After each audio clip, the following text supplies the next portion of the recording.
আসো।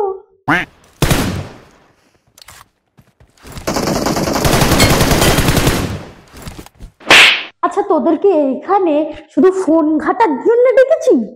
আচ্ছা বাবু শোনো না, বিক্রম রেগে গেছে, আমি পরে তোমাকে ফোন করছি। হ্যাঁ আরে মিত্র বিক্রম, তুই ছিলিস না তো, তাই আমরা একটুখানি আর কি, বুঝতেই পারছিস।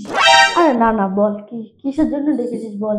আরে বিক্রম, মাথা ঠান্ডা করে গভীর ভাবে বল না, কিসের জন্য ডেকেছিস আমাদেরকে? এ বিক্রম তাড়াতাড়ি বলতো কিসের জন্য ডেকেছিস।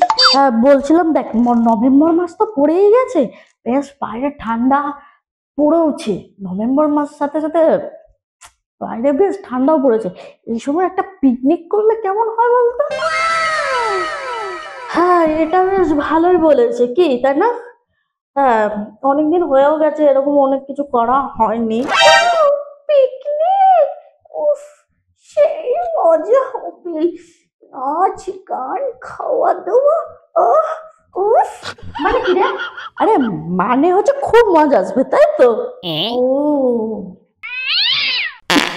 আচ্ছা ছাড় এসব কথা, বলছি তাহলে তারিখটা ঠিক কর, বুঝেছিস? আরে ডেট ফিক্সড করার আগে আগে ঠিক কর যে প্রত্যেকে কত টাকা করে দিবি, বুঝেছিস? হ্যাঁ এটাও বড় ব্যাপার। দেখ কয়দিন আগে আমি একটা ফোন কিনেছি তো, তার জন্যে ভাই আমি 50 টাকার বেশি আমি দিতে পারবো না পিকনিকে। ও ঠিকই বলেছে, আমারও মাথা থেকে বেরিয়ে গেছিল। আমার মা আমারও অ্যানিভার্সারি সামনে, বুঝলি তো, তার জন্য আমিও বেশ পিকনিকে বেশি টাকা দিতে পারবো না। ওই খুব জোর হলে পরে হয়তো 60 কি 70, বুঝেছিস, তার বেশি আমি দিতে পারবো না। আমার কোনো ব্যাপার না, আমি আমার বিএফ কে দিতে বললে ও ঠিক দিয়ে দেবে। মানে আরে টাকার কথা বলছে, বুঝলি না, ঠিক করে কথা বল। হ্যালো জানু, হ্যাঁ বলছি আমাকে 500 টাকা পাঠাও তো, আমি বন্ধুদের সাথে পিকনিক করব।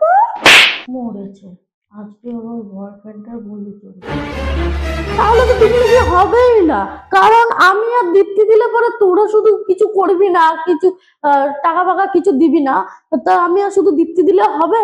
কম কম পক্ষে সবাইকে 100 টাকা করে দিতে হবে, কম পক্ষে।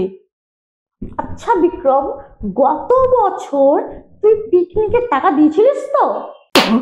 একদম ঠিক বলেছিস দীপ, গত বছর তার আগের বছরও তুই পিকনিক করেছিলাম আমরা সবাই মিলে, তখন তুই টাকা দিয়েছিলিস তো।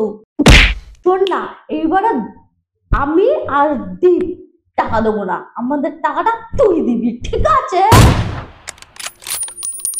আমি পারি না আর পারি না, আমি কেন মরি না।